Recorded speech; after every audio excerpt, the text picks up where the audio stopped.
Alléluia. Ne vous asseyez pas. Restez debout. Je veux ce matin rendre grâce à Dieu pour cette opportunité qui m'est donnée de pouvoir parler. Alléluia. Je bénis Dieu pour la considération. On ne donne pas son pupitre à n'importe qui. Seigneur, ce matin, je veux te rendre grâce et te bénir pour cette opportunité que tu me donnes de pouvoir parler. Viens, Seigneur, et apprends-nous ce que nous ne connaissons pas. Aide-nous à comprendre. Mais je veux particulièrement être, Seigneur, ton micro. Je veux être un micro en tes mains pour parler à ce peuple. Je ne connais pas. Je ne sais pas. Mais toi, tu connais. Toi, tu sais. Parle-nous. Car longtemps, nous avons marché dans du faux. Nous avons erré comme des brebis perdues. Et Seigneur, par ton sang, tu nous as rachetés. Tu nous as positionnés. Et tu fais de nous des élus de Dieu. Viens et parle-nous ce matin. Au nom de Jésus de Nazareth. Amen. Gloire à Jésus. Je veux commencer ce moment par un témoignage. Le thème qui m'a été donné, c'est prospère à tout égard, comme prospère l'état de ton âme. Mais je vais commencer par un témoignage. Malheureusement, mes secrétaires ne m'ont pas donné toute la lettre. Elles m'ont donné une seule partie de la lettre pour vous parler de la véritable prospérité.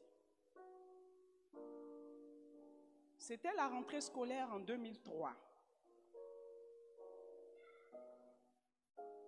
Et je ne savais pas comment faire pour scolariser mes enfants. J'en ai 7. Et donc, je suis rentrée dans la chambre. J'ai fermé la porte sur moi-même et j'ai commencé à parler à Dieu. Je dis, Seigneur, tu as dit que c'est l'or et l'argent qui t'appartiennent. Voici la rentrée. Mes enfants sont encore à l'école. L'aîné est au lycée. Le dernier encore à l'école primaire. Comment dois-je scolariser ces enfants? Et la scolarité est chère. Et pendant que je priais, il y a un cantique qui est venu à mon cœur. Et à la place de la prière, j'ai commencé à chanter ce cantique.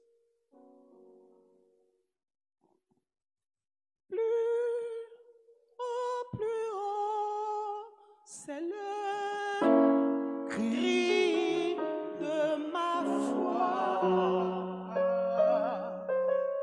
S'il faut souffrir et passer sous le glaive, je veux encore que mon âme s'élève. Oh, plus près de toi, mon Dieu, plus près de toi.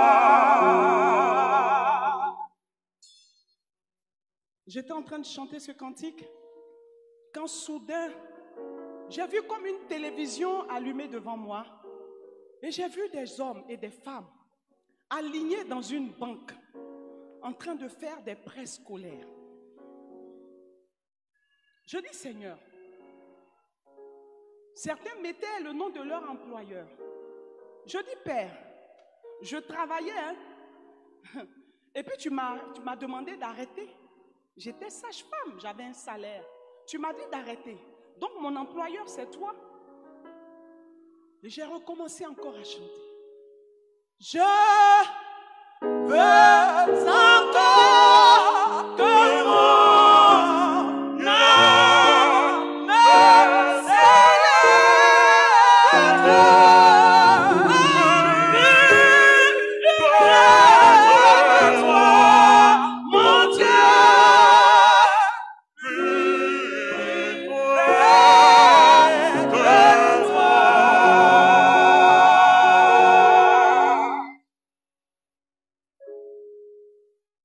j'ai chanté, je me suis levée, j'ai fouillé les poches, le sac de mon mari, il y avait des feuilles blanches, j'ai pris 3 feuilles blanches. J'ai levé les feuilles, j'ai dit Seigneur, j'en ai 3, le Père, le Fils, le Saint-Esprit. Moi aussi, je veux faire ma demande, pas à une banque terrestre, mais à la banque céleste. Et j'ai écrit, j'ai commencé à écrire.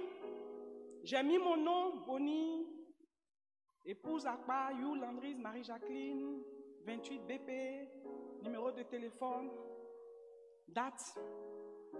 J'ai donc mis la date. Et puis, j'ai mis à Jéhovah Jireh, le Dieu qui pourvoit. Mon mari est rentré, quand il m'a vu, il m'a dit, qu'est-ce que tu fais? Je dis, je suis en train d'écrire à mon père. J'écris à mon banquier. J'écris au gestionnaire de ma vie. J'écris au gestionnaire de la vie de mes enfants. Mon mari m'a regardé, il a remué la tête et il est sorti. Et j'ai fait ma lettre. J'ai l'honneur de solliciter une aide. Les autres demandaient prêt. Mais moi, j'ai dit aide financière pour mes enfants qui sont à l'école. Avec Dieu, il faut être précis. J'ai mis le nom du premier avec le montant de son école.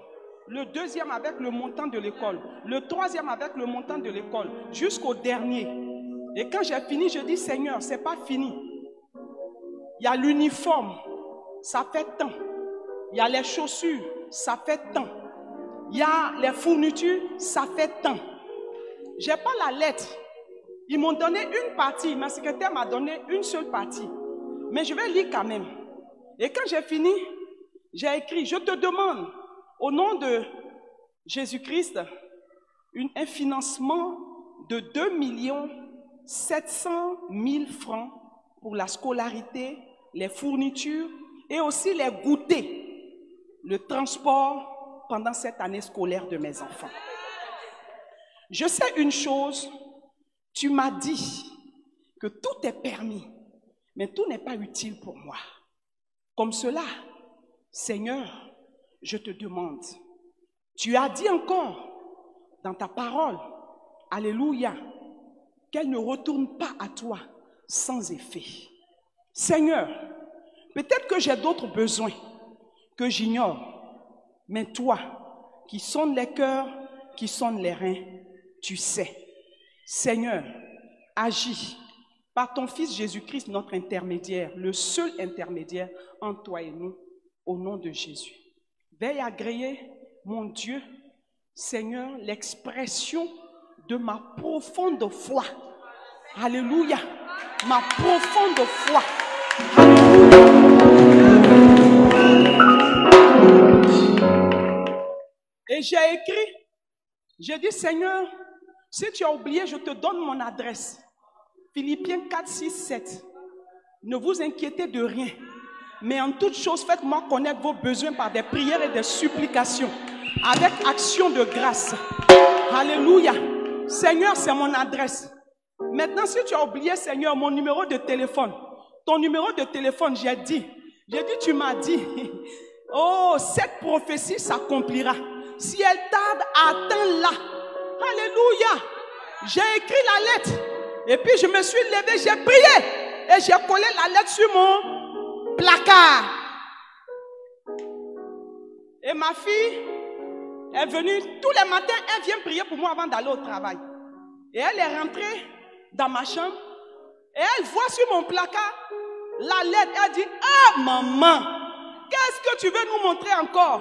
J'ai dit, j'ai écrit à mon papa. Sinon, comment mes enfants vont partir à l'école? S'il ne répond pas, c'est lui. Mais s'il répond, son nom sera glorifié. Mais je ne me suis pas arrêtée là. Tous les matins, je me lève. Quand je m'ouvre mes yeux, je dis, Seigneur, merci parce que tu me donnes le souffle de vie. Tu me fais admirer la clarté du jour. Que ton nom soit béni. J'attrape la main de mon mari. On prie pour la journée. Et avant d'entrer dans la douche pour me laver, je m'arrête devant la lettre et puis je dis, Dieu aime ses enfants. Il a délivré de leur souffrance.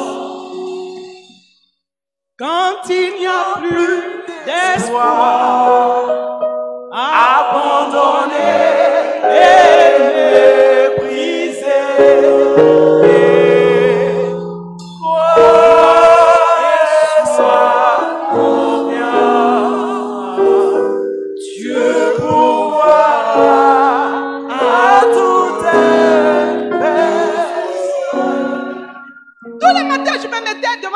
Je chantais ce cantique. Il restait une semaine pour la rentrée. Je n'avais pas encore inscrit mes enfants. Mais tous les matins, je sors, je me m'assois à l'église, je fais délivrance, je fais intercession, je fais mon travail. J'ai dit, moi, je t'ai parlé. Tu as dit, faites-moi connaître vos besoins. Je t'ai montré mes besoins. Je m'en vais faire ton travail. Ceux pour lesquels tu m'as arrêté, tu m'as fait arrêter de travailler pour les hommes là. Je m'en vais faire pour toi. Et puis le matin, je vais m'asseoir. Je prie. Et puis un matin, j'étais en train de faire délivrance, mon mari est arrivé à l'église. Quand il est arrivé, il avait le téléphone. Oui, d'accord, oui. Oui. Et puis mon mari venait vers moi. Ah oui, d'accord. Et puis mon mari m'a donné le téléphone. Je prends le téléphone, d'abord je lui dis c'est qui? Il dit, réponds. Les hommes, ils sont comme ça. Hein. Quand Dieu est en train d'utiliser la femme pour quelque chose. Alléluia! Alléluia! Ah! Je vous parle de la prospérité, hein, maintenant ça a commencé là. Et puis, je prends le téléphone, oui, allô? C'est une dame. On était parti à une retraite des femmes en France. La présidente est là. Et puis cette femme souffrait d'un cancer. Elle était à un stade terminal. Et on nous a dit d'aller prier pour elle. Nous sommes partis, nous avons prié pour elle. On a prié avec autorité. J'ai prié et j'ai dit à Dieu, c'est toi qui as dit, hein, je te prends au mot. Tu as dit, vous imposerez les mains aux malades, les malades seront guéris. Moi, j'ai fait ma part, fais le reste. Quand j'ai fini de prier, la femme qui ne pouvait pas se lever, elle s'est levée, elle s'est assise. Et puis elle me dit, pasteur, je n'ai rien à te donner. J'ai tout vendu pour me soigner. Il ne me reste que cette bague. C'est une bague en diamant. Je veux te la donner. J'ai dit, maman, je ne suis pas venue pour ça. Je suis venue pour prier pour toi et puis partir. Ma récompense là, ce n'est pas toi. Accepte seulement que tu es guéri, c'est tout. Ta bague là, il faut garder. Peut-être que tu peux revendre ça à quelqu'un pour refaire ta vie avec. Parce que tu ne vas pas mourir, tu vas vivre. Et c'était en 99. En 1999. Que ça s'est passé en France. Et en 2003, la dame m'appelle. Elle dit, pasteur, depuis 2 semaines, quand je prie, Dieu me dit, prends 2000 €, envoie à ma servante en Côte d'Ivoire parce qu'elle doit scolariser ses enfants. Je ne comprends pas, pasteur. Elle dit, pasteur, Dieu me dit, j'avais perdu vos contacts, mais j'ai vu maman Louzolo et Dieu a permis qu'elle me donne votre. Mais Dieu dit, depuis 2 semaines, je dors, Dieu me dit, lève-toi, fais un Western Union de 2000 € à ma fille parce qu'elle doit scolariser ses enfants. Donc, pasteur, je vous ai envoyé le Western Union avec le numéro et tout ce qui est autour. Ah bon, d'accord.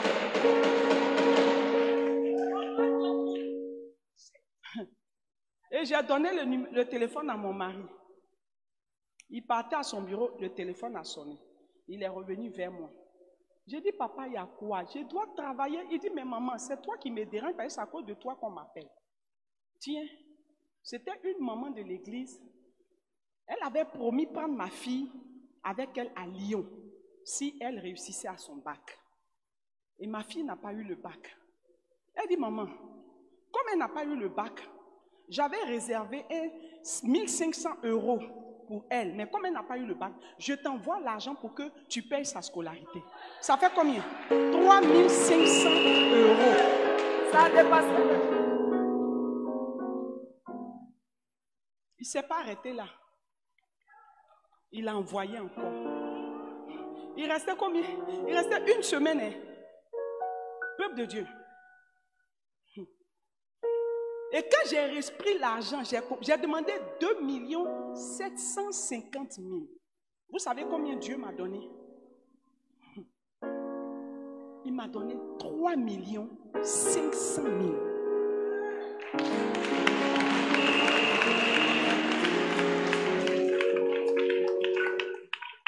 Mes enfants sont là. Ils connaissent ce témoignage. J'ai payé tout. Quand c'est comme ça, il ne faut pas dire non, je vais payer un peu. Et puis tu as prié pour quelque chose de précis. On t'a donné l'argent. Fais ce pour lequel tu as demandé. J'ai payé la scolarité. Tout. Tout. Et mes enfants sont partis. Depuis 2003, la lettre est là encore. Vous voyez quand la feuille a jauni. Elle était toute blanche. Elle a jauni. Alléluia. Pour vous parler de la prospérité. La loi de la productivité, c'est quoi? C'est être, faire et devenir. C'est ça la loi de la productivité. Si tu ne reconnais pas ton identité, tu ne pourras rien faire avec Dieu pour obtenir quelque chose et devenir, témoigner de lui. Alléluia. Maman, tu sais, je veux que tu lises Jean, 3 Jean, commence par le verset 1 au verset 2.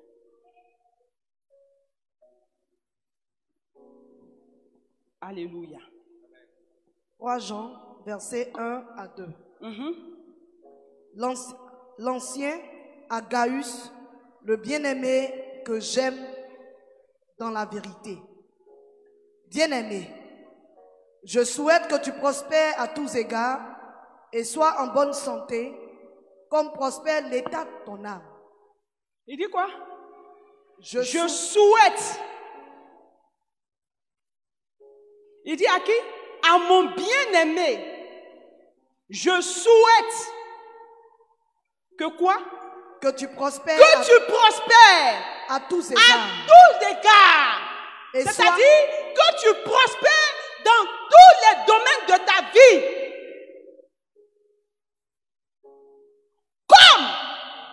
C'est ce qui me plaît chez Dieu. Même pour le pardon. Il dit, pardonne-nous nos offenses. Comme si tu pardonnes à moitié, Dieu va te pardonner à moitié. Si tu ne pardonnes pas, il ne te pardonnera pas. C'est ce que ça veut dire. Je ne suis pas arrivé loin à l'école. Donc aidez-moi dans le français. It's very big for me. To me. It's very, very, very compliqué. Donc, vous allez m'excuser, mais moi, quand je prêche un peu, je parle anglais. Mais mon anglais, là, ça ne sort pas d'un pays terrestre. Ça vient de l'anglais du ciel. Donc, quand je parle mon anglais, si tu n'as pas compris, mets le français à la place et puis comprends ce que je dis. Acclame le Seigneur.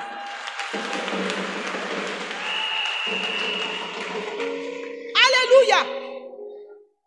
Alors, la prospérité, c'est quoi?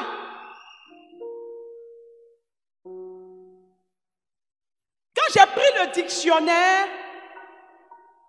je me suis rendu compte au travers du dictionnaire que la prospérité, c'est un état d'abondance. C'est une période de croissance économique pour une nation ou même pour une famille. C'est une bonne qualité de vie. C'est une augmentation des richesses. La prospérité, c'est un heureux développement. Ça, c'est ce que le dictionnaire me dit. Mais moi, quand j'ai pris mon dictionnaire, parce que j'ai un dictionnaire que moi-même j'ai écrit, un dictionnaire spiritualo-biblique. Dans le mot prospérité, j'ai ressorti quoi? Espérance. Prospère. Espérance. Et quoi? Et persévérance. Et pour moi, la prospérité, c'est le professionnalisme dans l'espérance et la persévérance. Quand on doit aller à la Coupe du Monde, on cherche les professionnels, les joueurs, pour aller jouer ou Coupe d'Afrique. Bientôt, on va partir en janvier là. Il y a des gens qui ne vont pas venir à l'église. Ils vont s'asseoir à la maison pour suivre le match. En temps, il y a prière ici. Et ils sont assis, ils regardent le match. Ils crient. Le goal passe ici, il passe ici. On prend des professionnels. Moi, ma définition de prospérité là, c'est espérance et persévérance. Si tu n'es pas un professionnel dans l'espérance, espérer en qui? En l'Éternel. Persévérer en quoi? Dans ta demande. Patient dans ce que tu fais. Tu ne peux pas voir ce que c'est que la prospérité dont je vais te parler. Dieu nous a-t-il promis richesse et gloire dans ce monde? C'est une question que je vous pose. Est-ce qu'il nous a promis richesse et gloire dans ce monde? Donnez-moi une réponse. Il nous a promis ça? Sois béni. Je prends acte. Notre but sur la terre est-il de nous installer, de rechercher le succès et le bien-être ici-bas? Hein? C'est une question? Non. Ok. Je prends acte. Pour les deux questions, s'il en était ainsi, alors le Seigneur Jésus ne serait pas ce modèle de riche qu'il était. Il s'est fait pauvre pour venir te racheter. 2 Corinthiens 8, verset 9. Car vous connaissez la grâce de notre Seigneur Jésus-Christ, qui pour vous s'est fait pauvre, de riche qu'il était, afin que par sa pauvreté, vous fuissiez enrichis. Alléluia. Mais quand il parle d'enrichir, c'est quoi? C'est la richesse matérielle? C'est la richesse matérielle? Répondez-moi. Alléluia. Maman, c'est pas Matthieu 8, verset 19 à 20. Je veux simplement vous dire que la prospérité qu'on vous annonce aujourd'hui là, c'est du mensonge. J'ai dit, dis Amen. Je vais choquer des personnes ce matin. La prospérité qu'on vous annonce aujourd'hui, pour lequel vous courez après des faux prophètes, pour lequel vous courez derrière des faux pasteurs, pour qu'ils vous donnent de fausses prophéties et de fausses révélations, c'est du faux. L'évangile de la prospérité n'existe pas. C'est un appât pour escroquer le peuple de Dieu, pour détruire le peuple de Dieu. Ça n'existe pas. Vous qui courez après la révélation, vous qui courez après des prophéties, les véritables révélations se trouvent ici. Je vais vous dire la vérité. Parce que celui qui m'a envoyé vous parler, il s'appelle la vérité. Et il m'a dit, tu connaîtras la vérité et la vérité fera quoi?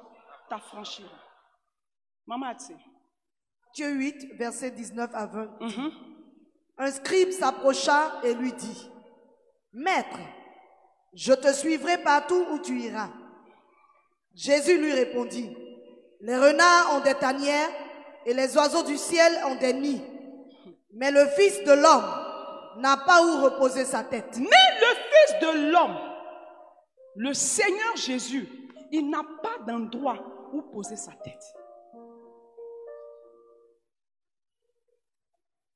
La prospérité, comme je vous l'ai dit, prêchée aujourd'hui, est un mensonge. Alléluia. C'est la réussite matérielle et la jouissance de notre vie terrestre. Elle fait de notre Dieu un menteur. Un Dieu injuste qui oublierait beaucoup de ses enfants dans le besoin ou persécutés parfois jusqu'à la mort. Jean 1, verset 11. Je vais lire beaucoup de versets bibliques parce que c'est dans les versets bibliques qu'il y a la révélation de la parole. Alléluia. La Bible dit que elle est venue chez les siens et les siens ne l'ont point reçue. C'est qui elle? La parole. La parole est venue pour te révéler le véritable secret de la prospérité. Mais vous refusez la parole. Vous refusez de méditer la parole. Vous refusez de mettre la parole en pratique. Et vous voulez être prospère? Ce qu'on vous enseigne dehors n'est que du mensonge. Dieu promettait la bénédiction pour son peuple ici-bas. Il est vrai, quand il mettait en pratique ses commandements, on le voit en Deutéronome 28, versets 1 à 14. Est-ce que quelqu'un peut lire cela? Maman, si tu as ça, tu lis. Amen. De temps en temps, je vais rester debout, de temps en temps, je vais m'asseoir. Donc, si on peut me mettre un peu une chaise ici, s'il vous plaît. Vas-y, maman. Deutéronome 28, versets 1 à 14. Écoute bien le secret de la prospérité. Voici ça. Si tu obéis à la voix de l'Éternel, ton Dieu. Si tu obéis à la voix de l'Éternel, ton Dieu. En observant et en mettant en pratique. En observant et en mettant en pratique. Tous ces commandements. Tous ces commandements. Parce que j'ai l'habitude de dire que avec le Seigneur, quand 3 verbes se suivent, le 4e devient une réalité.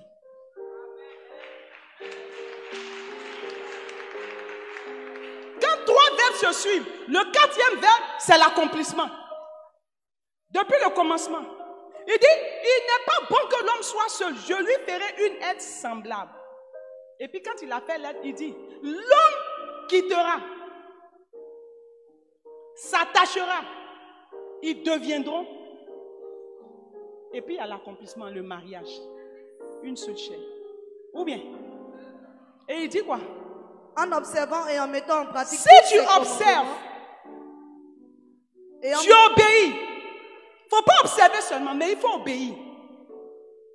Et dans l'obéissance, il faut faire quoi? Mettre en pratique. Quoi? La parole de Dieu. Tout est dans la parole. Alléluia. Continue. En mettant en pratique ces commandements que je te prescris aujourd'hui, l'Éternel ton Dieu te donnera la supériorité sur toutes les nations. Il te donnera de la quoi? terre. La supériorité. La supériorité sur toutes les nations. Et il continue de dire, tu seras béni à quoi? À ton départ. Tu seras béni à ton arrivée. Si et seulement si. Si. Adjectif conditionnel. Alléluia. Je vous ai dit que j'ai mon dictionnaire, j'ai mes livres. C'est ça. Maman, ils vont lire ça après. Deutéronome 28, 1 à 14. Alléluia. Tu prends Ésaïe 48, verset 18.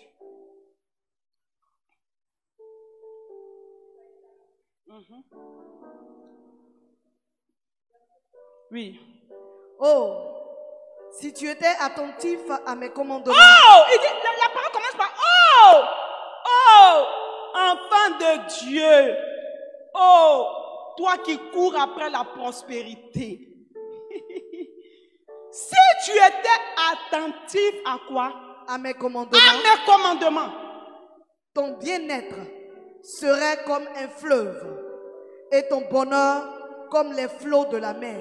Ton bien-être serait comme quoi? Un fleuve. Et ton quoi? Et ton bonheur. Et ton bonheur. Comme ton les... bonheur. Est-ce que l'argent fait le bonheur? Répondez-moi.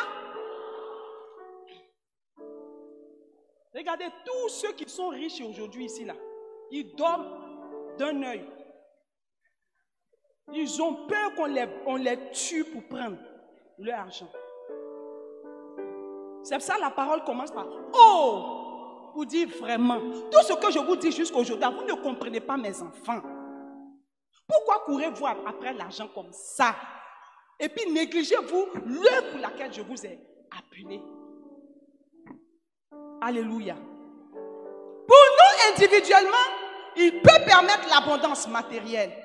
Mais si ce n'est pas le cas, nous avons la promesse de Jésus-Christ à ses disciples.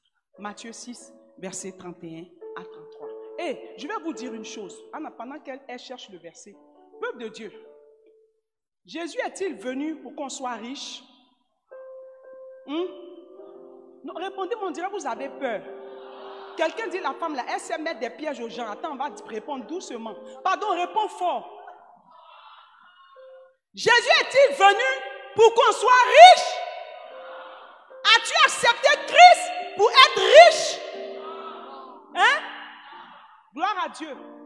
Sinon, en Arabie Saoudite, là, le petit prince, là, il n'allait pas être riche. Si c'est pour devenir riche, là, ça ne sert à rien de suivre Jésus. Ou bien, c'est pas un prince Arabie Saoudite, pétrole, il vend pétrole, il est riche. Petit garçon comme ça, il est là. Lui seul, il a combien de voitures, il est dedans. C'est pour ça que Jésus nous a appelés. Ne venons pas à l'église pour l'argent. Ne donne pas ta vie à Christ parce que tu veux avoir un enfant. Ne viens pas à l'église parce que tu veux avoir une belle voiture pour narguer les gens. Ne viens pas à l'église parce que tu veux avoir une grosse maison pour faire le malin. Quand c'est comme ça, là, ils viennent en retard à l'église. Ils viennent en retard, et puis quand ils rentrent là, ils veulent la première place. Hein. Et puis leurs mains sont comme ça. Maman, assois-toi, ceux qui sont derrière ne me voient pas.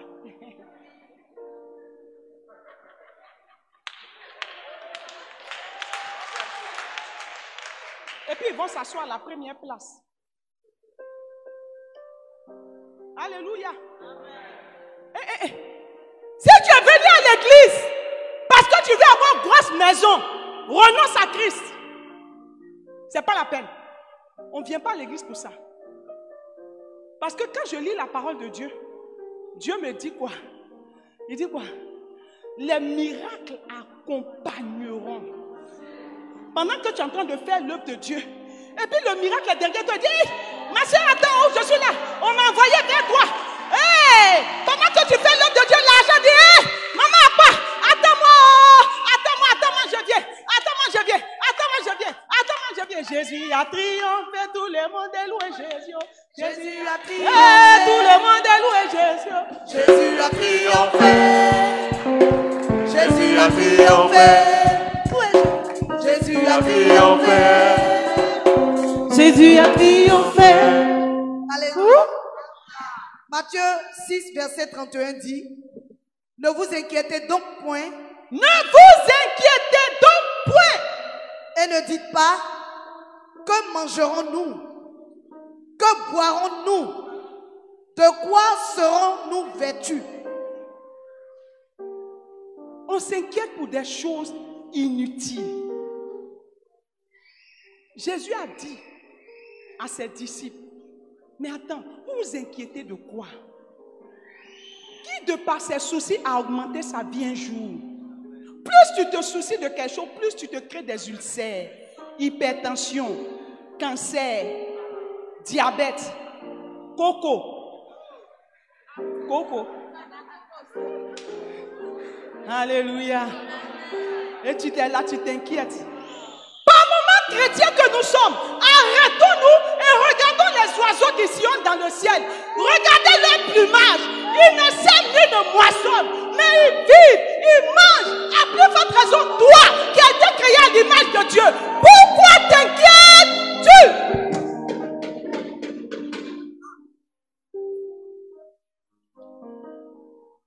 Alléluia. Maman, tu as fini de lire? C'est fini? C'est ce que Jésus a dit à ses disciples. Toutes ces choses, ce sont les païens qui les recherchent. Votre Père Céleste sait que vous en avez besoin. Verset 33. Cherchez premièrement le royaume et la justice de Dieu. Et toutes ces choses vous seront données par-dessus. Je ne suis pas encore entré dans le message, mais voici ce que Dieu te dit. Tu t'inquiètes pourquoi? Quand on s'inquiète, on se crée maladie. Mais quand tu ne t'inquiètes pas que tu marches avec le Seigneur, Satan peut envoyer maladie. Et utiliser les médecins pour te dire tu as maladie. Dis au médecin, je retourne ça contre toi. Ou bien, vous allez à l'hôpital, les docteurs vous disent, mais les examens, ça montre que tu as un diabète chronique. Parce que, docteur, dans ma famille, il n'y a pas de diabète. Ça vient d'où? Quand le docteur te dit ça, dit, regarde bien droit dans les yeux du docteur. Il dit, docteur, c'est pas de moi qu'il s'agit. Parce que celui qui est en moi, là, il s'appelle Jésus de Nazareth. Durant son séjour sur la terre, il n'a jamais eu diabète, il n'a pas eu hypertension, il n'a pas eu cancer, il n'a pas eu ulcère, il n'a pas eu de problème. C'est lui qui vit en moi. Pourquoi je vais accepter une maladie? Pourquoi je vais être malade? Pourquoi?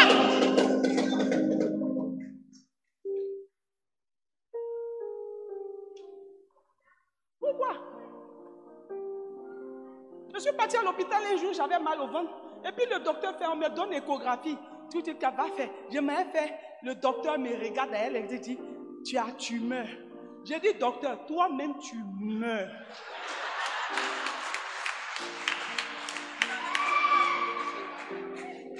On dit, la foi est la ferme assurance de celle qu'on espère et la démonstration de ce que tu ne vois pas. Attends, docteur, tes études de médecine que j'ai fait, c'est sur moi. Toi-même, tu meurs. Il arrive. Et puis on m'a donné ordonnance. J'ai pris les prix des médicaments. Regarde, si tu n'as pas la foi, ne fais pas comme moi. Moi, j'aime la foi. Parce que celui qui est en moi, il s'appelle la foi. Je marche par la foi. J'ai pris les médicaments. Mon mari dit, prends les il faut payer les médicaments. Je dis, j'ai pris les prix, ça fait 49 et 50 000. Je n'ai enlevé l'argent. Je dis, tu ne vas pas payer. Je dis, allons à l'église, je vais prier d'abord. On arrive à l'église, je suis parti devant l'autel. J'ai prié, Seigneur, merci pour la guérison que tu m'accordes. Cette maladie n'est pas pour moi. Parce que tu m'as dit dans ta parole qu'à la croix, tu as pris mes infirmités. Tu as pris ma malédiction. Tu as pris tout ce qui est maladie en moi. C'est pas pour moi. Alors Seigneur, comme tu as pris déjà, je suis venu te dire merci. L'argent qui doit payer mes médicaments là, il faut prendre pour l'avancement de l'œuvre de Dieu.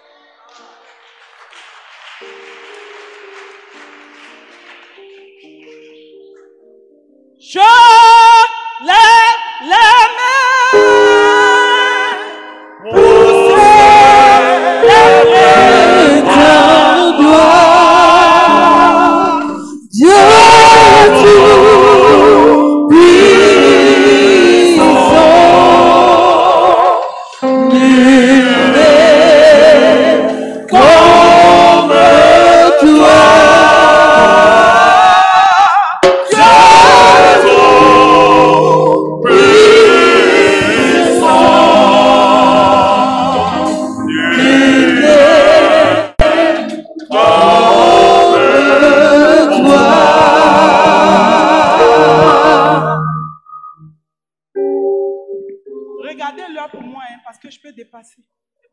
pas dépasser. Donc, si je m'en suis en train de dépasser, vous me prévenez. Il te reste 5 minutes, je vais arrêter. Il y a trop à dire sur la prospérité. J'ai dit, toi-même, docteur, tu meurs. J'ai fait offrande. 15 jours après, je ne sentais plus de douleur. Je suis retourné voir docteur Basi. Beaucoup peut-être d'entre vous me connaissent. J'ai travaillé avec lui. Je suis couché, il prend son appareil échographique. Il met ici. Il presse son gel, il met ici. Il met ici. Il dit, cherche. Il faut bien chercher. Il a cherché jusqu'à... Il dit, mais Bonnie, tu sors d'où là? Mais, tu as l'utérus d'une jeune fille de 15 ans. Tu peux faire encore un enfant. Mais il n'y a rien dans ton utérus. J'ai dit, quand je suis allé faire l'offrande, je suis rentré dans la chambre. Comme Jésus l'a demandé, j'ai fermé la porte. Par moment, mes enfants, quand ils m'entendent parler, ils disent, maman, ils disent à leur papa, papa, on dirait que maman là, on dirait qu'elle devient folle. Mais elle parle seule, elle se dedans là-bas. Ils ne comprennent pas que c'est pour eux.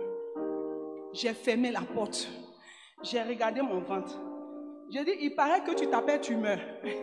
C'est-à-dire que tu te promenais comme ça parce que tu as trouvé une place dans mon ventre, tu viens t'asseoir. Tu as menti. Je suis venu te dire, à l'instant même où je parle, prends tes bagages, je sors.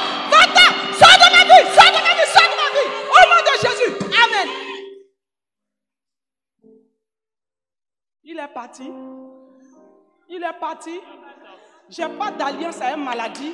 J'ai pas d'alliance. J'ai pas d'alliance. C'est un esprit du dévoreur qui vient vers toi en tant qu'enfant de Dieu pour te faire dépenser inutilement parce que tu ne crois pas en celui que tu viens confesser ici.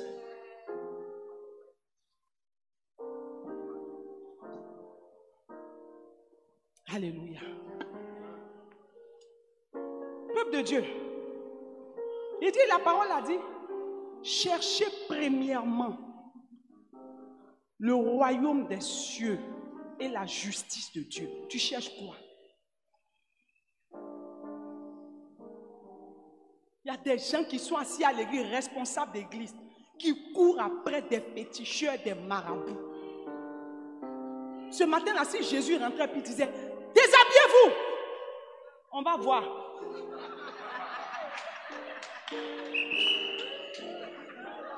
Il y a des clics-bas ici, clics-bas, pour avoir l'argent. Ou d'autres pour avoir enfant. Qui t'a dit que quoi peut donner enfant à quelqu'un? Qui t'a dit que feuille peut donner enfant à quelqu'un? Qui t'a dit ça? Tu te pommes, coco.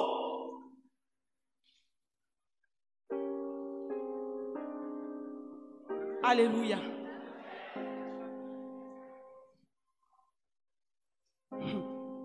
Proverbe 22, verset 2 dit, le riche et le pauvre, il faut lire ma chérie.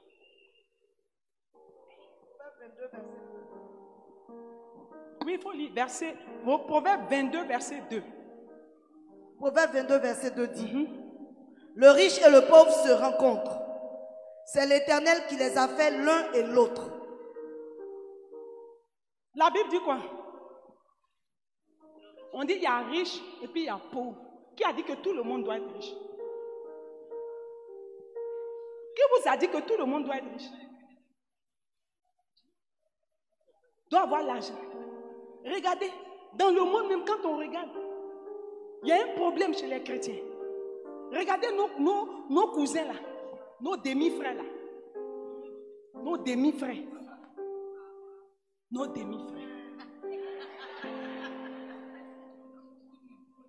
Quand il est 13h vendredi, envoie des milliards pour tes marchandises. Il ferme la porte, il te dit, je m'en vais adorer mon Dieu. Toi, tu veux être riche. On dit, il y a études bibliques. Tu es encore dans ton magasin. J'attends les derniers clients. Les derniers clients, il va venir payer. Tu seras toujours pauvre.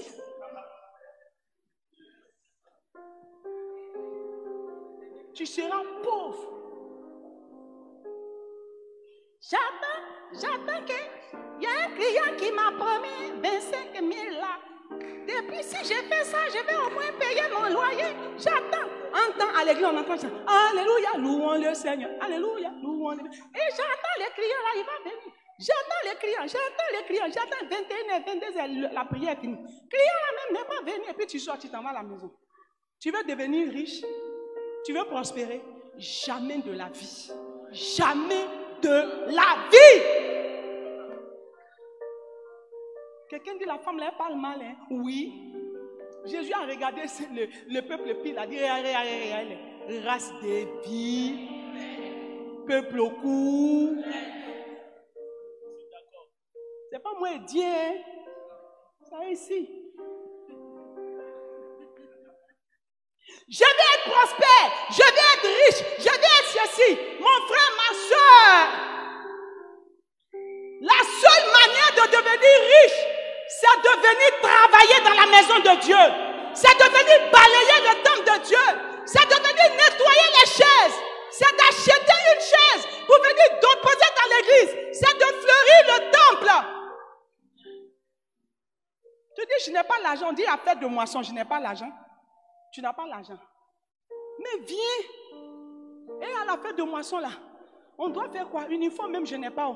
Pendant que tu seras en train de nettoyer le temple, Dieu envoie l'ange à la maison chez toi. Quand tu arrives à la maison, l'ange, on te dit, tes parents derrière te disent, ah, quelqu'un est venu donner l'argent pour ceci, cela. Hey, tu veux que Dieu t'élève, mais fais son œuvre avec crainte et tremblement. Parce qu'on ne voit pas Dieu. On vient à l'église, on fait du n'importe quoi. J'ai dit, et puis quand j'ai dit de venir balayer là, c'est balayer d'un cœur sincère. C'est pas venir mettre koudou, savon, koudou ici, pour faire glisser, tomber les gens. Sorcellerie. Ils viennent, ils sont là, ils prennent balai. Ils sont, tu les vois en train de balayer. Hey, bonjour la soeur, ça va? Je suis en train de balayer. Oh. Ils sont en train de balayer. Leur richesse, ils veulent la voir là. Je sens ça d'ici. Tu es vaincu aujourd'hui, tu es vaincu hier, tu es vaincu après-demain, tu es vaincu jusqu'à ce que Jésus revienne. Vous m'avez invité, non?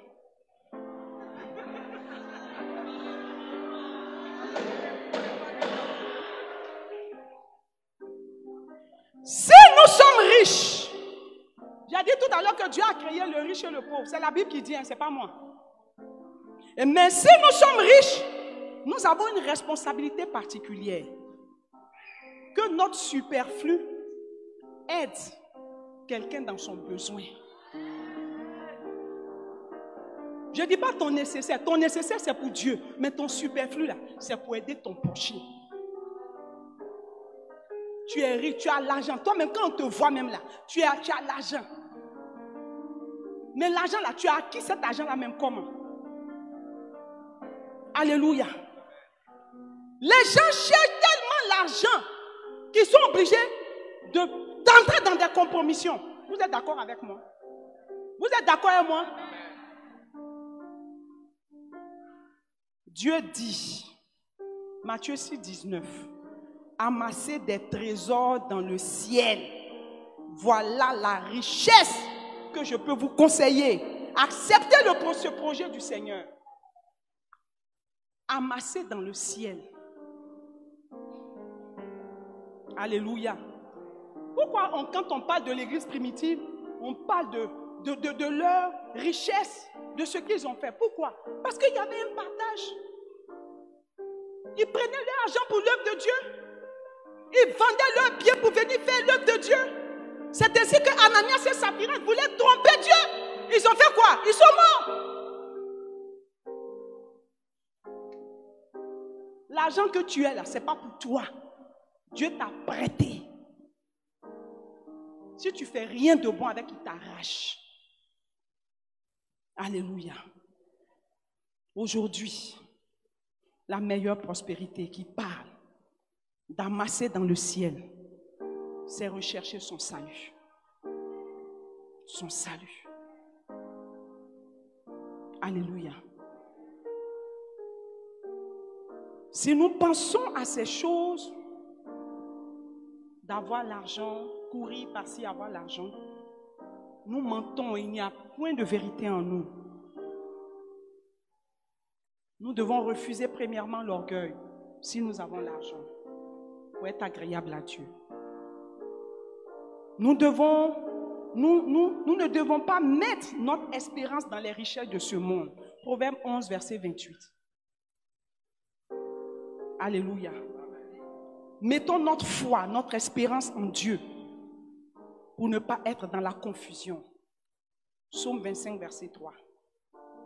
Nous sommes riches en bonne œuvre. C'est ce que Dieu nous demande. Toutes les bonnes œuvres faites en Christ, nous suivrons au ciel. Apocalypse 14, verset 13. Et la vie de sanctification, sans laquelle nul ne verra la gloire de Dieu. Hébreux 12, verset 14. En pratiquant ces choses, nous amassons dans le ciel. Ça, c'est une partie.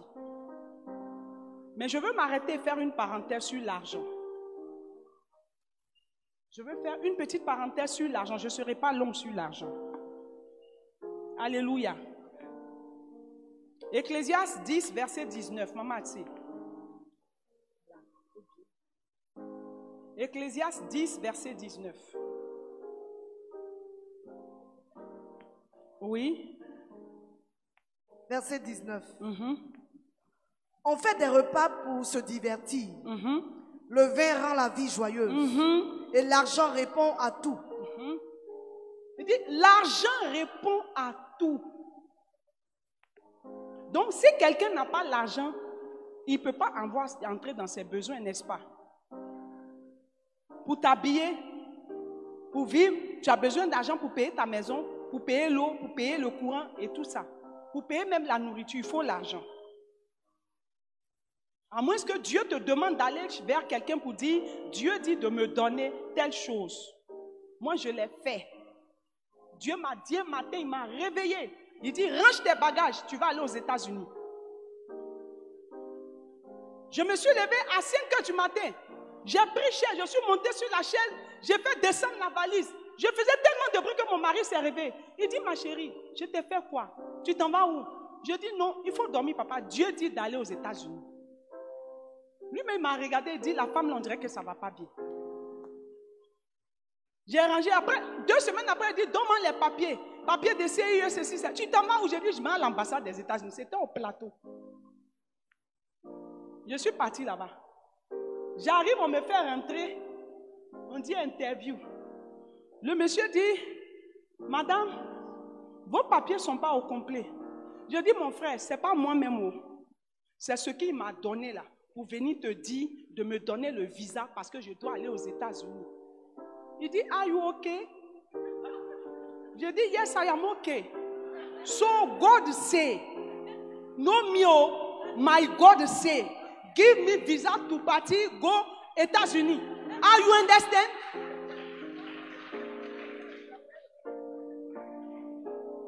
Il dit, madame, allez-y et revenez l'après-midi. J'ai dit, quand Dieu parle, quand Dieu a parlé, personne ne peut s'y opposer. Je dis personne. Parce que la Bible dit que quand il ouvre une porte, personne ne peut fermer. Quand il la ferme aussi, personne d'autre ne peut ouvrir. Ah, c'est ce Dieu-là que tu adores. Pourquoi tu n'as pas confiance en lui? L'après-midi, je prends mon passeport, on a mis 10 ans dedans. 10 ans. On a mis 10 ans dedans. Tu paies, Dieu a dit. Alléluia. Tout ça, c'est la prospérité. Tu viens le dire, je vais voyager. Je vais aller, pasteur, maman, prophète. Il faut prier pour moi, je vais partir en France. J'ai fait mon passeport depuis, mais il n'y a pas de visa. Maman, pasteur, il faut prier pour moi. Il faut lui dire, va prier. Va mettre ta vie en règle. Et si c'est sa volonté, tu vas partir. Mais si ce n'est pas sa volonté, tu restes ici. Tu n'as qu'à avoir une foi qui déplace même le temple de Galilée pour aller déposer dans ton village et puis revenir. Tu n'auras pas de visa.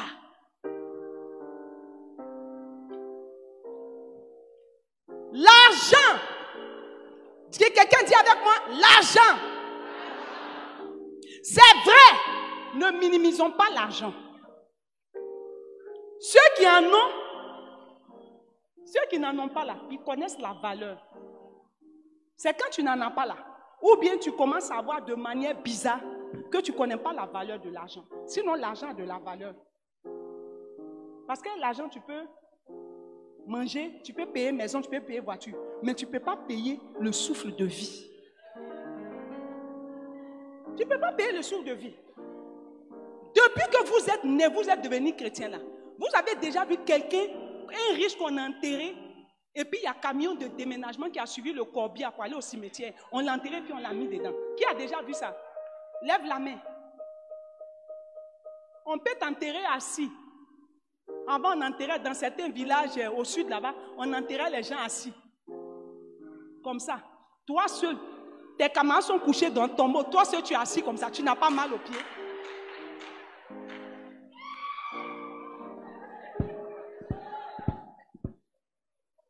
Alléluia. Gloire à Dieu. Donc, pour moi, l'argent ne fait pas le bonheur. Mais le bonheur sans argent aussi n'existe pas. L'argent inclut le bonheur, car personne ne peut vivre sans l'argent. Et l'argent, c'est le travail. L'argent, c'est le travail. Femme, homme. Ça, c'est une petite parenthèse aussi. Tu veux prospérer, tu veux que ton âme prospère. Quand tu finis le mois, il faut payer tes servantes. Dieu dit l'ouvrier mérite son salaire. Comment dans ta maison? La servante travaille dans ta maison, le mois fini, tu ne peux pas la payer. Ou bien tu donnes moitié et puis après tu viens donner. Tu veux être béni comment? La manière dont tu vas la payer, c'est comme ça que Dieu aussi va se souvenir de toi. Mais c'est l'enfant de quelqu'un, il a besoin d'argent. Même si elle casse tes verres, il faut la payer. Le boy de ma grande soeur a cassé des verres. Elle est en train de recevoir les gens, elle entend la cuisine. Les verres sont cassés. Quand les visiteurs sont partis, il est venu la voir. Madame, je vais te parler. J'ai lavé les verres, tous sont cassés. Donc je suis venu te dire. Ma grande soeur dit, hey, toi aussi. Donc c'est à cause de ça que tu es triste comme ça. Parce que tu as cassé les verres. La chose, je vais couper sur ton salaire. C'est ça que tu es triste comme ça.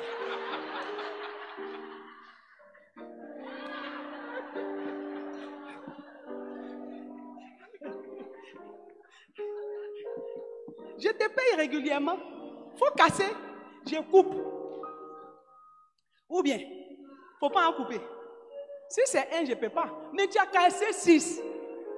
Wallahi bilahi, je vais couper. Alléluia! Alléluia! Mais Dieu nous dit, à moi l'argent, à moi l'or. Donc attache-toi à lui. Crois en lui. Mets ta confiance en lui. Il va te donner l'argent. L'argent est bien. Mais l'amour de l'argent, c'est un péché. L'amour de l'argent conduit à maman. C'est l'amour de l'argent qui amène des responsables d'église, des pasteurs, des prophètes, des bishops se compromettent, aller entrer dans la franc-maçonnerie pour avoir l'argent. Et puis vous les voyez, ils rentrent dans l'église. Soyez dans la paix. Bonjour, je vous salue. Quand-elle entend de jeter l'esprit de franc-maçonnerie pour captiver les gens. C'est l'amour de l'argent qui conduit les gens dans ça. Franc-maçonnerie, Rose-Croix, Illuminati et Cancard. Comment toi tu dis tu es chrétien et puis tu as un pied dans franc-maçonnerie, un pied dans Dieu. Dieu dit nul ne peut suivre 2 mètres à la fois. Où il aimera un, il haïra l'autre. Je te demande de haïr la franc-maçonnerie et de marcher avec Jésus parce qu'il revient. Il faut que ton âme soit sauvée.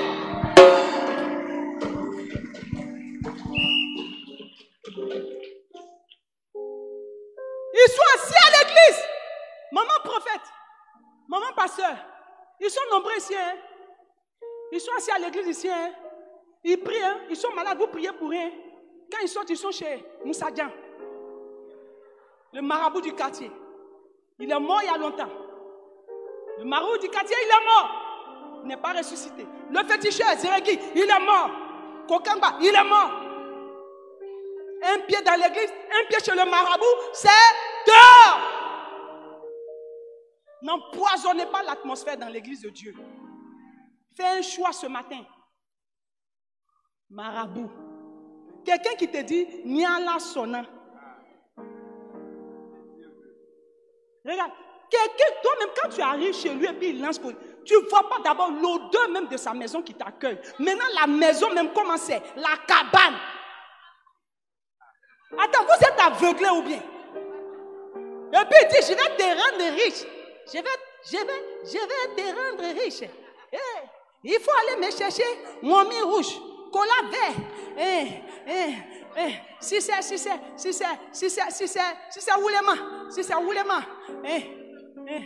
Quelqu'un est en train de dire dans la semaine, donc toi tu dis ça là, tu connais. C'était notre vie avant. Mais maintenant on est dans le Seigneur. Dieu a ouvert nos yeux comme Bartimée. Dieu a ouvert nos yeux comme Bartimée. On voit clair. On ne peut plus aller là-bas. On est au-dessus d'eux. Ils sont sous nos pieds. Quelqu'un même tu fais médicament pour que tu deviennes, il va manger cola. Il ne s'est pas brossé il y a un mois. Il mange cola et puis il prend l'eau de cola et met sur ta vie. Pierre.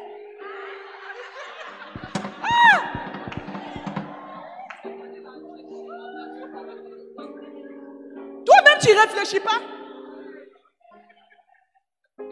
L'argent, à cause de l'argent. Placement d'argent. Il y a des gens ici qui sont rentrés dans ça, sont perdus plein. Quand affaire de placement d'argent est venue, mes fidèles sont venus me voir, maman, placement d'argent, tu donnes 150 000, tu as 1 500 000, maman et tout. J'ai dit, hé, quittez dans ça. Si vous voulez entrer dans le placement d'argent, ne venez plus à l'église ici. Vous avez compris ce que je dis? Hé, maman, mais je dis non. Ma richesse ne dépend pas des placements d'argent. Forêt vert. On dit forêt vert. Toi-même, tu n'entends pas. Vous rentrez dans ça. Hein, tu fais 6 choses. Quoi? Tu es marraine. Tu envoies 6, tu reçois 550. 5 millions, tu vas recevoir là. Tu vas avoir une maladie qui va bouffer tous les 5 millions. Quittez dans ça. Forêt vert, ça soigne. Paye. Mais n'entre pas dans ce processus-là. C'est un processus mystique. Net. Toi-même, tu n'entends pas le nom.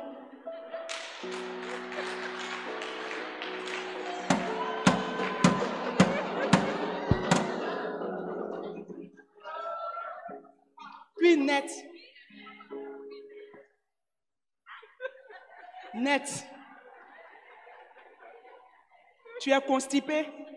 Mange papaye. Il faut quitter dans Cuinet. Tu vas souffrir, tu vas avoir colopathie, tu vas avoir tous les maux de ventre. Parce que ça commence par Cuinet.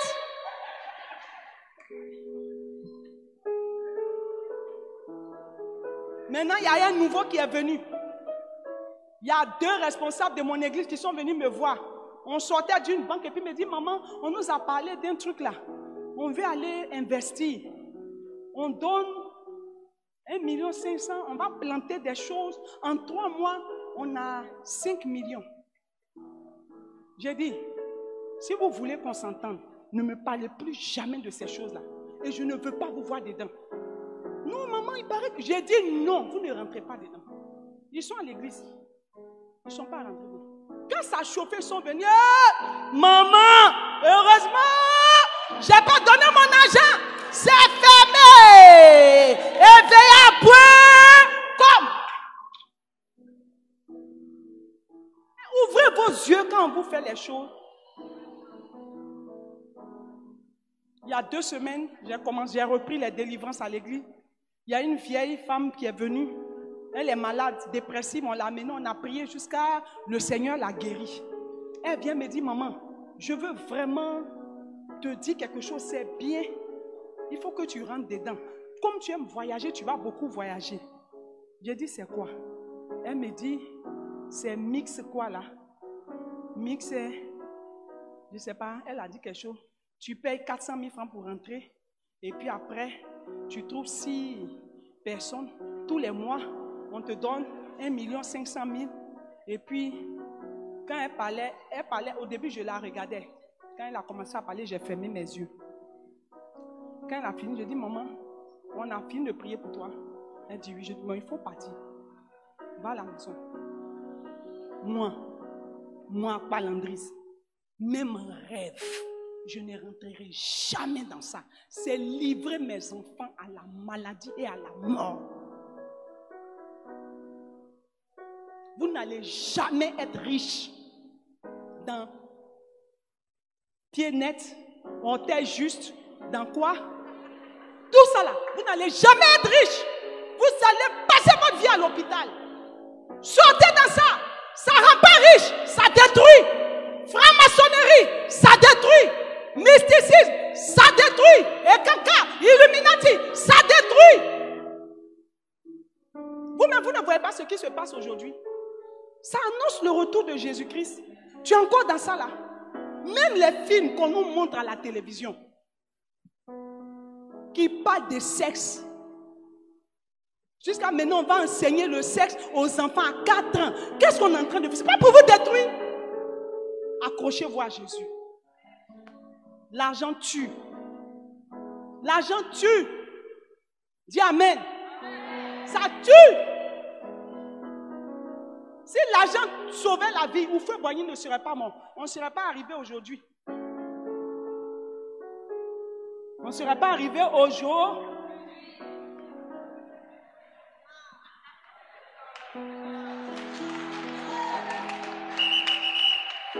L'argent là, ça ne paye pas la vie. Regardez, la Bible dit Salomon, aucun être humain sur la terre n'a encore été aussi riche et bien vêtu que Salomon. Regardez, lisez Proverbes et puis Ecclésiaste. Vous allez comprendre beaucoup de choses. Il nous enseigne pour nous dire que toutes ces choses-là, c'est vanité, des vanités. Tout est vanité.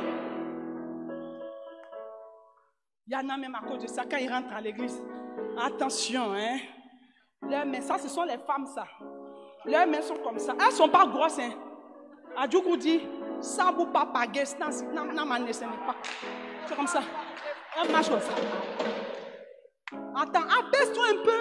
L'humilité précède la gloire. Tu n'as rien. Tu es poussière. Les milliards que tu as dans ton compte ne peuvent pas t'acheter. Quand tu vas mourir, c'est même terre là. 4 morceaux de planche là. On va prendre. La seule chose, c'est qu'on va laquer. On va vernir. Ça va ressembler à quelque chose qui vient de je ne sais quoi.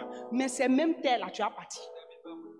Les termites vont te manger comme le pauvre. Prospérité. Je ne suis même pas encore entré dans le thème.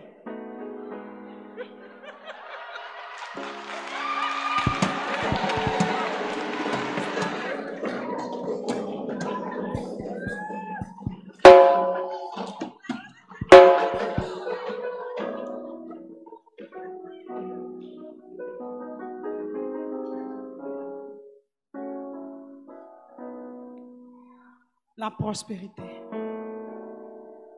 Prospère à tous égards, comme prospère l'état de ton âme.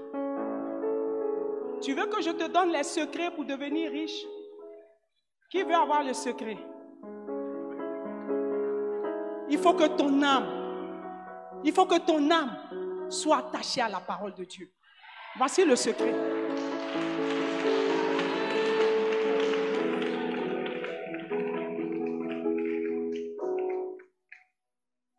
Vous étonnez, depuis, je suis là à l'église, j'ai pris, maman pasteur, au nom de Dieu, maman, au nom, j'ai prié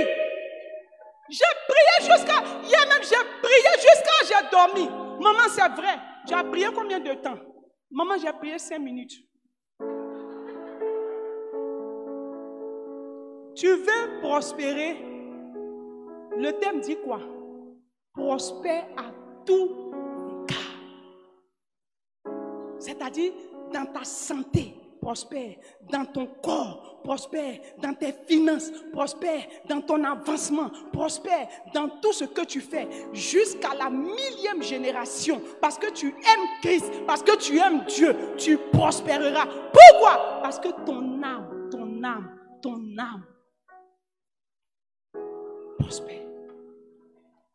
Vous voulez être riche? On dit, apportez vos dons à la maison du Seigneur, afin qu'il y ait de quoi à manger. Même ta dîme, tu ne peux pas apporter dans la maison de Dieu. Et puis tu veux être prospère, tu as menti. On dit offrande. Il y a deux choses qui vont te faire prospérer. L'âme, la dîme que tu apportes dans la maison, l'offrande. La dîme, c'est quoi?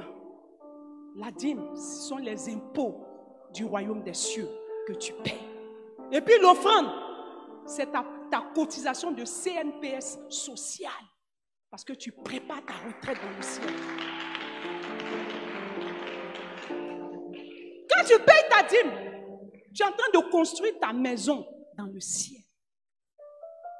En plus de la dîme, il faut semer. La Bible dit que cette année-là, Isaac a semé. On vous dit apporter. Il y a fait de moisson. Apporter. Toujours apporter l'argent. Regarde le pasteur même. Il est arrivé maigre. Regarde comment il est devenu gros. C'est ton problème. Ce n'est pas au pasteur que tu donnes. Tu donnes à Dieu.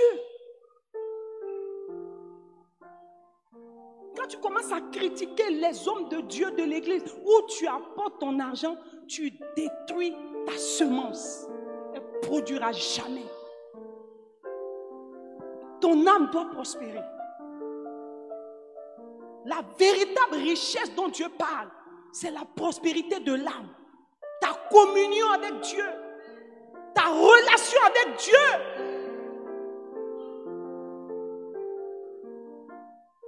Ta relation avec Dieu. En 2008, j'ai été malade. 2008, j'ai été malade. Quand je dis malade, j'ai été malade. On dit j'ai hépatite B. Le médecin qui me suivait il est là, il est au CHU de Yopougon.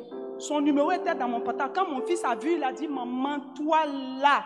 Il s'appelle Alassane Ouattara.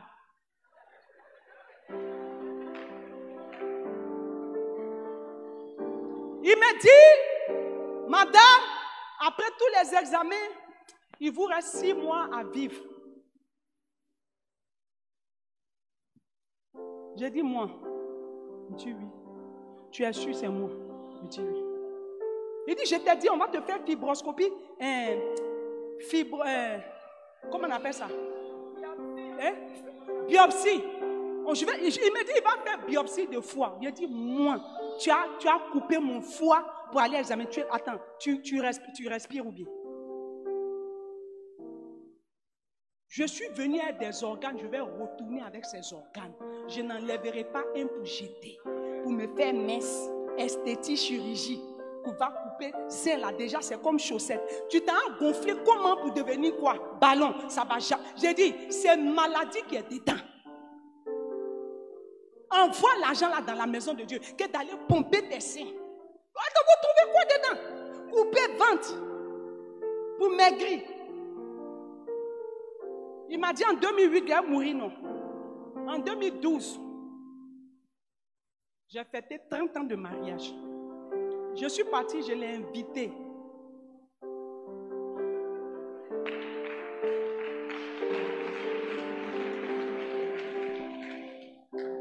Je l'ai invité. Je dis, docteur, quand il m'a dit, j'ai dit, docteur, c'est moi-même. Je suis venu t'inviter et faire 30 ans de mariage. Après le culte, il est venu me trouver dans la voiture, il m'a salué, il dit, ma fille, Attends, c'est quel genre de personne tu es? J'ai dit, je suis l'homme comme toi. Mais la seule différence, celui qui est en moi, là, il est plus grand que celui qui est en toi. Pour que ton âme prospère, premièrement, il faut vivre la sanctification. Hébreux 12, 14. Deuxièmement, il faut souvent entrer dans la présence de Dieu. Il y a des gens, quand ils viennent à l'église, on a prié. C'est la prière de la semaine. Dimanche, c'est fini. Ils ne prient plus à la maison. Il doit avoir un culte de famille pour exhorter ceux qui vivent avec toi dans la maison. Entrez dans la présence de Dieu. Méditez la parole de Dieu en toi pour nourrir quoi? L'âme. L'âme ne mange pas sauce graine. L'âme ne mange pas foufou. L'âme ne mange pas cococha. L'âme ne mange pas quoi? Placali. L'âme ne mange pas tchep. Il ne mange pas garba. Il mange ça. La parole de Dieu.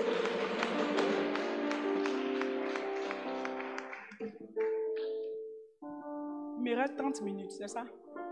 Ou bien? Combien? C'est ça? Ok. Quatrièmement, il faut être fidèle à Dieu. Loyal. La Bible dit que Dieu sonde les cœurs et sonde les reins. Tout ce que tu vas te cacher pour faire là, Dieu va révéler à cette femme. Je l'ai reçue à mon bureau avec le personnel. On ne l'avait même pas présenté. Hein. Et puis le Seigneur me dit, tu la vois, c'est ma servante, c'est une prophétesse. Quand elle passait même pour rentrer dans mon salon, là, il y a un petit quelque chose qui m'a tic. J'ai dit, voilà, c'est avec ce genre de femme qu'on doit s'entendre. Le royaume des cieux est forcé. Seules les violences s'en emparent. Il faut qu'on aille pour arracher les âmes au Seigneur. L'évangélisation. Tu veux que ton âme prospère?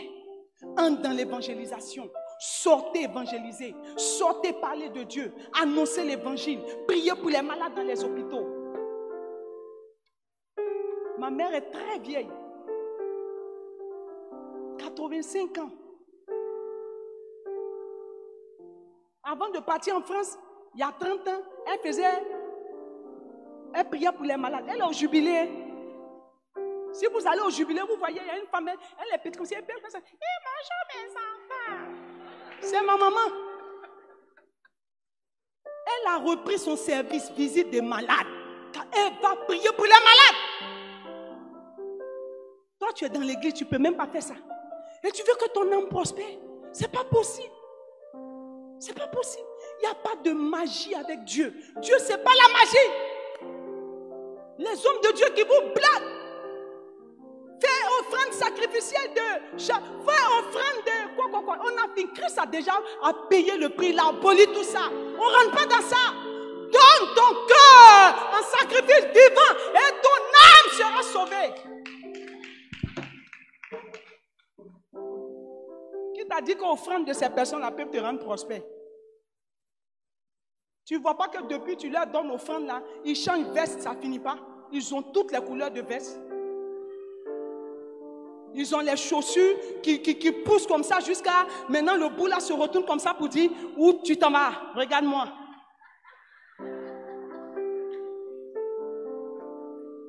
Alléluia. Peuple de Dieu. Ensuite, il faut payer, comme j'ai dit, il faut apporter. On ne paye pas dîme, on apporte dîme. C'est Malachie qui dit. Ils sont là, les faux là, qui veulent vous escroquer là. Paye ta dîme, paye ta dîme. Il faut lui dire, je vais payer la dîme là où? On ne vend pas la dîme pour que je la paye. On apporte. Malachie dit, longtemps vous m'avez volé par vos dîmes et vos offrandes. Si un serviteur de Dieu vient vous dire qu'on paye, on n'apporte pas la dîme dans la maison, dites-lui, arrière de moi Satan. C'est dans les dîmes que tu vas préparer ta maison dans le ciel. Et dans les offrandes, tu payes ta CNPS. Parce que tout ce qu'on est en train d'avoir ici, là, on va laisser tout ici. Maison, tu es en train de construire pour laisser. Grosse maison, 7 chambres. 7, toi seul, 7 chambres. Et les gens de l'église dorment au dehors. Tu vas laisser tout ici pour partir. Mais construis ta maison dans le royaume céleste. Alléluia. Ensuite, la semence. Isaac a semé. Et la dernière des choses, c'est la crainte de Dieu. Tu peux tout faire. Si tu ne crains pas Dieu, tu ne peux pas voir la gloire de Dieu. Non seulement la crainte de Dieu, dans la crainte de Dieu, il y a la prière, la vie de prière. Il y a des gens qui ne peuvent pas prier. Ils veulent qu'on prie pour eux. Prie. Tu verras la gloire de Dieu. Il y a des gens, ils prennent la Bible, au moment où ils veulent lire la Bible, ils dorment. Mais quand ils regardent nos villages, ils n'ont jamais sommeil. Mais quand ils lisent la Bible, ils ont sommeil. Passe à la délivrance. Il y a un esprit d'assoupissement qui veut te détruire. Alléluia. Voici ce que tu peux faire pour que ton âme prospère. Et si ton âme prospère, tu seras prospère. Alléluia. Tout le monde ne peut pas prospérer. Regarde l'histoire du riche et du pauvre Lazare. Lazare était pauvre, n'est-ce pas? Il mangeait dans la poubelle du riche. Mais la fin, c'était quoi? Quand ils sont allés là-bas, où était Lazare? Et où était le riche? Jusqu'à ce qu'il demande à Abraham, permets-moi d'aller parler. Abraham lui a dit, il y a des serviteurs de Dieu en bas qui vont faire le travail. Tu as fini. Il n'y a pas purgatoire. Ça n'existe pas. Ça n'existe pas. Ce que tu fais sur la terre ici, là, c'est ce que tu as récolté dans le ciel. Alléluia. Regarde l'histoire d'Abraham et de Lot. Abraham, notre père, Dieu dit, il bénit jusqu'à la 1000e génération. Pourquoi tu négliges ton père Abraham? Prends exemple sur lui. Lot dit, Lot a vu la plaine bien, la pelouse bien maquillée là. Il dit, Abraham, c'est là-bas, moi je veux partir. Mais comme Abraham l'aime, il est parti, non? Mais c'est par Abraham qu'il a été sauvé. Mais malheureusement, il a été sauvé, mais ce qu'il a fait là, ça l'a rattrapé. Puisque ses propres filles ont couché avec lui pour nous sortir les amomites et les quoi. Alléluia. Regarde l'histoire du jeune homme riche avec Jésus. Jésus lui a dit quoi? Il était riche. Jésus lui a dit quoi? Jésus lui a dit quoi? Non, non, parlez-moi, je vais vous entendre. Jésus a dit quoi? Va et fais quoi? Non, ça c'est les responsables qui parlent derrière là. Va et vends tes biens au... Il a quitté Jésus en étant triste. Maman, c'est un esprit. C'est un esprit. Quand il s'attache à toi là, il te détruit. Et la Bible dit, tôt le matin, vous vous levez, vous courez après l'argent, vous rentrez tard. Mais vous mangez quoi? Le souffre-douleur. Vous souffrez. Tu cours après l'argent, tu ne viens pas à l'église. Tu cours après l'argent, tu ne viens pas aux enseignements. Tu cours après l'argent, tu ne viens pas à la répétition de la chorale, du groupe musical à cause de l'argent. Et tu souffres. Tu jeûnes 40 jours, tu jeûnes 100 jours, mais on ne voit rien de bon qui sort en toi. Ne trompez pas les hommes. Alléluia. Gloire à Jésus. Isaac a prospéré, Abraham a prospéré, Isaac, mais tout ce qu'ils avaient, c'était pour l'avancement de l'œuvre. À l'église. Je suis le premier responsable de l'église. Quand le Seigneur m'a donné la vision, j'étais au jubilé. Il a dit, va. C'est une fondation. Tous les 3 mois, nous avons une retraite des femmes à la fondation. Tous les 3 mois. La veille des retraites, on va faire une action missionnaire. Le Seigneur peut nous dire, allez construire une école, allez construire une cantine, allez refaire telle chose, allez faire ceci. Mais ce ne sont pas... Et nous demandons...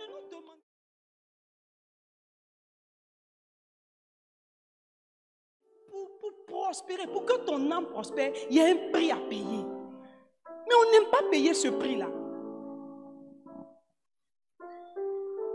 Et tous les 3 mois, on va, on donne. On dit aux fidèles, apportez. Apportez. Et puis un jour, j'avais besoin d'argent. J'avais besoin de 30 000.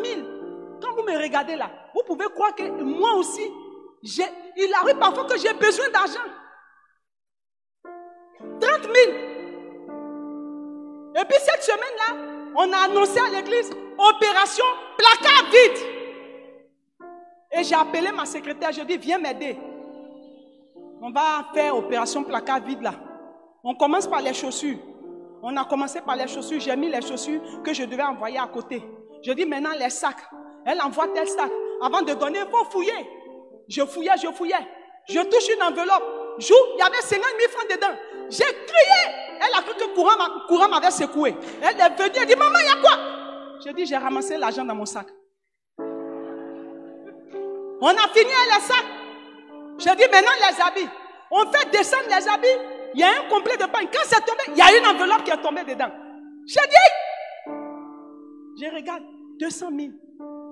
J'avais besoin de 30 000. Dieu m'a donné 220 000. 250 000. J'ai enlevé les 30 000 francs là-dedans.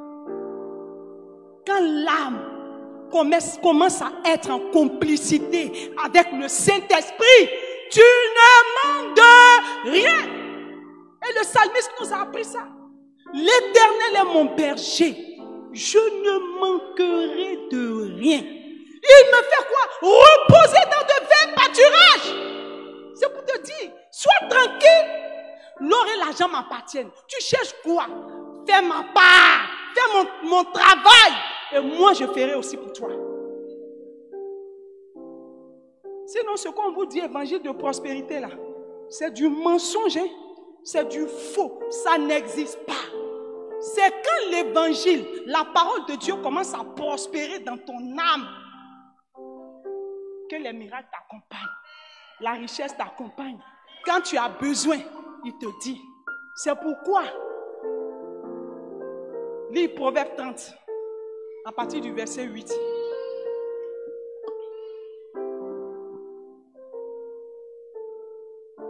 Proverbe 30, à partir du verset 8. J'ai tellement écrit. Tellement écrit. Ah. Proverbe 30, verset 8. Yes. Éloigne de moi la fausseté. À partir du verset 8. Commence à partir du verset 7. Verset 7. Je te demande 2 choses. Ne me les refuse pas avant que je meure. Éloigne de moi la fausseté. Éloigne de moi la fausseté. Et la parole. Si ton âme vit dans la fausseté, tu ne seras jamais prospère. Corruption, compromission, mensonge, vol, hypocrisie, cupidité. C'est à l'heure où je suis en train de parler là, tu es dans cette position-là.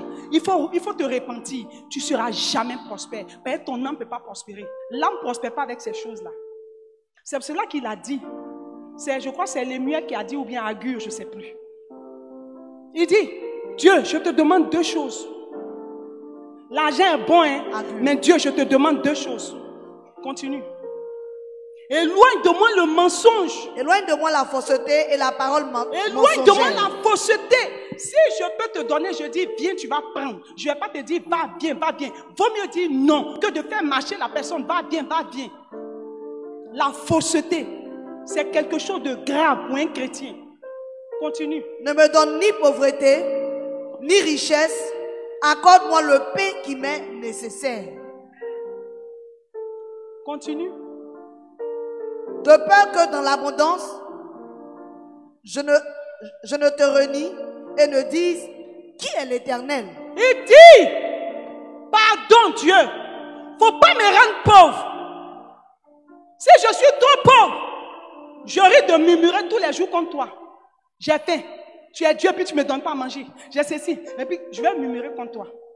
Aussi, ne me rends pas trop riche, de peur que je te renie. C'est la richesse terrestre, ça détruit. Ça nous amène à donner dos à Dieu. Ne cherchez pas cette richesse-là. Je vous en prie. Mais si tu veux avoir l'argent, travaille. Et puis tu vas avoir l'argent. Il y a tellement de choses à faire aujourd'hui. Vends ton fille. Paye Orange, il faut vendre. Va payer à Soumandi, au marché d'Ayamé. Viens revendre. Il y a beaucoup de choses que les chrétiens peuvent faire. Organisez-vous en coopérative. Allez prendre des choses ensemble pour venir placer. Ça va marcher.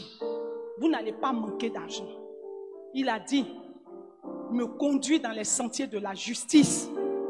Marchons dans la justice. Ça fait prospérer l'âme. Et puis il dit quoi? Il restaure mon âme. Alléluia. C'est le psalmiste qui a dit. Et voici ce qu'Agur dit. Je t'en prie Dieu, ne me rends pas trop pauvre. Ne me rends pas trop riche. Parce qu'en étant trop pauvre, je risque de murmurer contre toi. En étant trop riche, je risque de t'abandonner. Parce que toutes ces choses-là ne me sauveront pas. Rien ne me sauvera. Seul le salut de Dieu. Laisse-moi m'attacher au salut. Laisse-moi rechercher le salut. Peuple de Dieu, ne murmurez pas si vous n'avez pas d'argent. Mais levez les yeux vers les montagnes. La montagne de Sion. C'est de là-bas que vous viendra le secours. Tu as faim, demande à Dieu. Il va t'envoyer à manger. Tu veux t'habiller, demande à Dieu. Ne t'inquiète pas pour ces choses-là. Ils sont éphémères. C'est des choses éphémères qui ne sauvent pas, qui ne transforment pas. Ça ne travaille pas l'âme, ça ne change pas l'âme. Sors de l'orgueil, de la suffisance, sors de l'opulence. Ce riche-là, avec Lazare, il était dans l'opulence. L'opulence, c'est un péché. La luxure, c'est un péché. Il faut sortir dans ça. Quand tu demeures dans ça, tu ne peux pas avancer. Tu as peur, tu ne dors même pas bien.